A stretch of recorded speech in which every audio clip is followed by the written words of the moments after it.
and welcome back to my channel. I am Scarlett Moon, your sensuality, love, dating and integration coach. And today I am speaking about my experiences of being an OnlyFans girl. Oh my gosh, yes. I have been a content creator on OnlyFans from 2018. I was one of the first South African content creators on the platform, and today I am going to share my experiences of what I experienced being an OnlyFans content creator, what I can recommend all girls that would want, or boys, or whoever you are, whatever you identify with, what you should know before you start the journey of becoming a content creator on that. And then also just the reasons why I am slowly moving away from creating content on OnlyFans.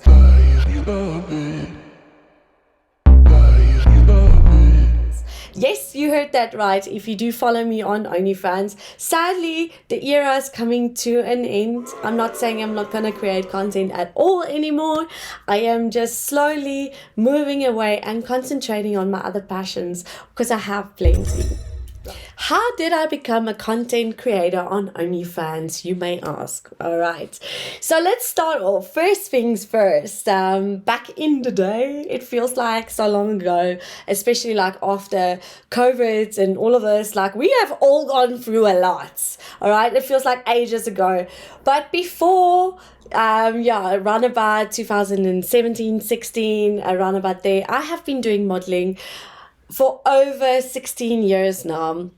I've been doing mood modeling. What the fuck is mood modeling? I've been doing nude modeling, artistic nude modeling for quite a time also. And at one period in time, and it's very much still like this, on social media, you are not allowed to share very explicit content. But a lot of my artistic nudes content, you're allowed to sort of like censor the nipples, but you can show the whole breast. I still don't understand that logic. I really don't. I mean, there's a whole booby. You can see the nipple, sort of, even if you like take the nipple out. But anyways, so how it started off is I was sharing some of my nude modeling pictures online with the censor that I needed to do, and I started getting quite a lot of requests for people that would like to pay to see my nipples, to see the uncensored versions. So from that point onwards, what I decided to do eventually, I was like, listen, yeah, this is knocking on my door, and I would like to see where I can take this and just see, maybe it could be a side hustle. I can make a little bit of extra cash. And I ended up starting a Patreon page, a paid Patreon subscription page, and a Snapchat that was paid. And yeah, it just took off. It just boomed. And to be honest with you, I found Patreon not the most user-friendly platform. It was just a platform that required a lot of work for me. So I was a little bit discouraged to use that platform, and then OnlyFans came around. Right. So I decided,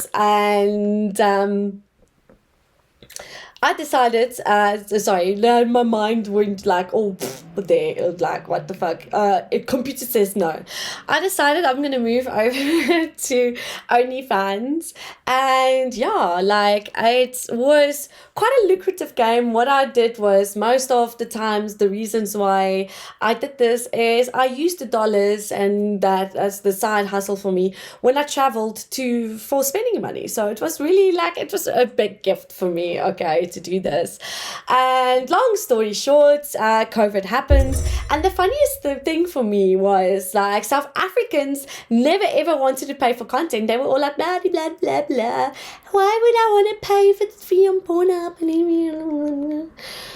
Firstly, I do not make pornography, so I don't do masturbation or penetration videos. That's just never been, it's not something that I believe is necessary in my career. and where I was going with it. I was doing fine arts, nude artistics, sensual striptease dances, stuff like that, feet video, fetish shoots, stuff like that. So the funny thing was when COVID happened, all of the South Africans were sitting in their house, and then they realized the $11 that I'm charging, it's really not that much for a subscription. Like, I mean, it's just over the 200 Rand. I mean, you drink 200 Rand out a weekend very fucking easily. You can't even go out for pizza and beer and whatever for 250 Rand.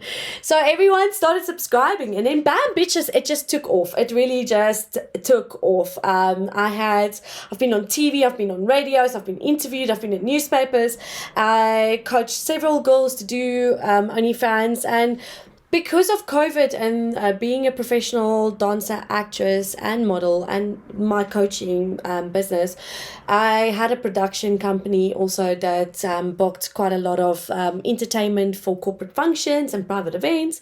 Because of COVID, all of that just came to a standstill, guys. I just started my coaching, so it didn't take off as well as what it should have, and everything came to a standstill. So OnlyFans became like a very lucrative business for me during COVID. And I think that's one of the main reasons why now I'm busy weaning away from it and really moving away from it, because I was never a full-time content creator for that type of stuff. I'm a coach. I have several other businesses. I do modeling, acting, dancing, all of this, and it takes a lot of time and effort to create the amount of content that you need to create to make the money from it and all of that. And by now, after 3 years of being nude and like really like flirting and entertaining, I mean, no offense, I love you all, you know I love you. It's just gotten to the point where I've walked the walk of it, and I've had a very long, lucrative, beautiful journey with what I was doing, and it's just to a point where I think I can spend my time and effort in making these type of videos and to invest time in my coaching and all of that. So please understand that from this point onwards, I'm going to give it another 3 months. All of my content is still up, so please go and subscribe if you want to go and see it. I'll use my free platform, the free OnlyFans platform, a lot more. If I do shoot nude art photography, I'll still upload it there, and it's not like I'm gonna go away. I'm also planning on scheduling all of my work throughout all of the years, and there's quite a lot. Okay, for those of you who do not know, in South Africa we get load shedding, and that's exactly what just happened. I forgot to look on my schedule, and I just experienced electricity cuts. So in South Africa, the service provider Eskom can't provide the service as well as what they should. So daily we go into blackouts so that they can save electricity or whatever their bullshit reason is. I'm back.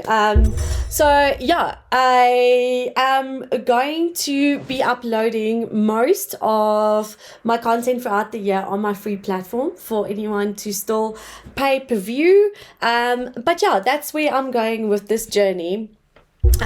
What I've learned from being a content creator, on OnlyFans, is that people are extremely demanding, and I think that some people miss the thing that if they're on your OnlyFans, you are providing them a product that they want, and some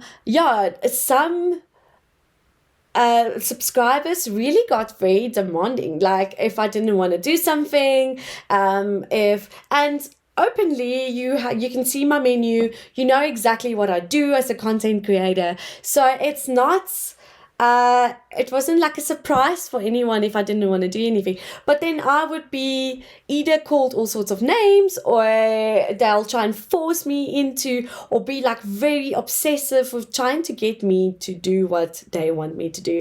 And the thing is, it's like, it was never about the money for me. So it's like, you can offer me the whatever amount of money you want to, I am not going to do it. I'm not going to do something I don't want to do.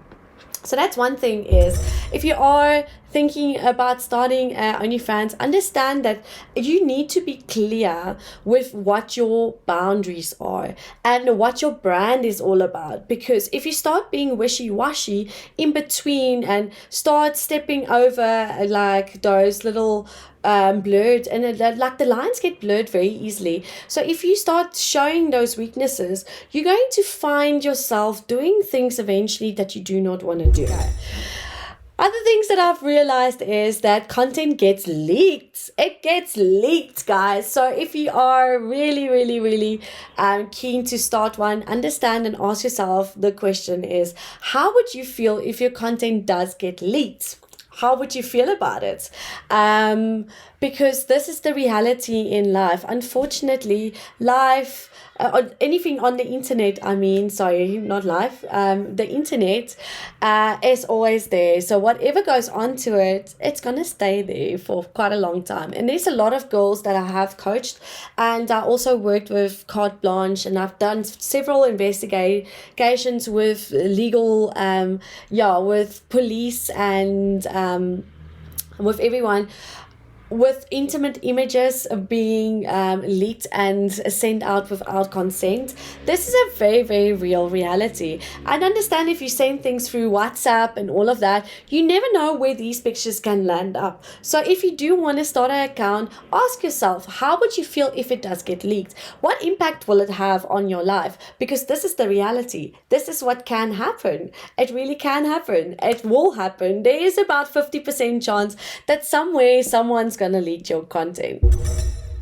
I've also realized that people treat you differently when you are on OnlyFans. So first of all, when I started off, I was a professional burlesque dancer, and it's a classically styled type of dancing, and it's in theater and all of that. And the whole entire burlesque community were up in arms because I share content like sexy content, and I don't understand what's that should make any difference in, if I'm a good dancer and I do what I need to do, why would that be a thing? I've also had several friends that shied away from being my friend because of the fact that I create content. I don't know if they ever went to go look. Frankly, I don't give a shit if they did or not.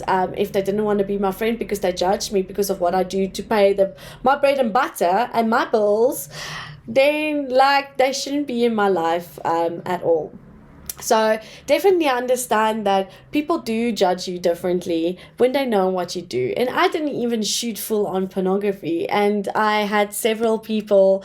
I was actually at one stage, just before I went on to doing this whole content creation, I was unfairly dismissed from a very big corporate company. It was a mining company that I worked for, a career that I built for 10 years. I was dismissed because of my Instagram account. Up until today, I still don't know what pictures they took up to the bosses, and it was unfairly dismissed. I won my case and all of that because I'm allowed. And back then, that was vanilla, guys. My Instagram and everything was vanilla because I knew I work in corporate, and I was always honest about them that I was a burlesque dancer. And back then I was just a burlesque dancer. I didn't even do all of the other like OnlyFans stuff and all of that, and I got dismissed for it. So understand that this could be life-changing.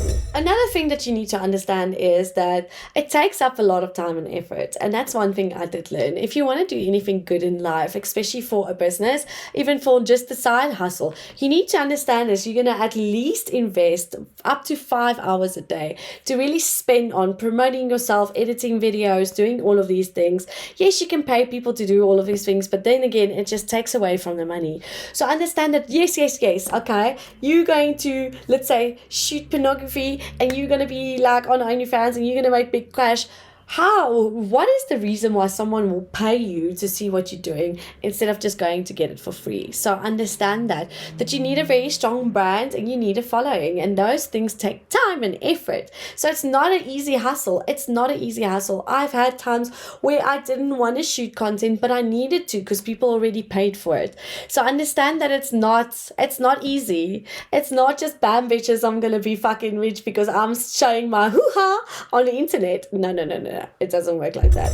Lastly, what I want to touch on is you need to morally be okay with it inside of yourself. And I think a lot of the girls and content creators that I did train and coach up until this point, a lot of them weren't actually really honest about themselves, how they felt about being out there, being objectified. You have to understand this, people.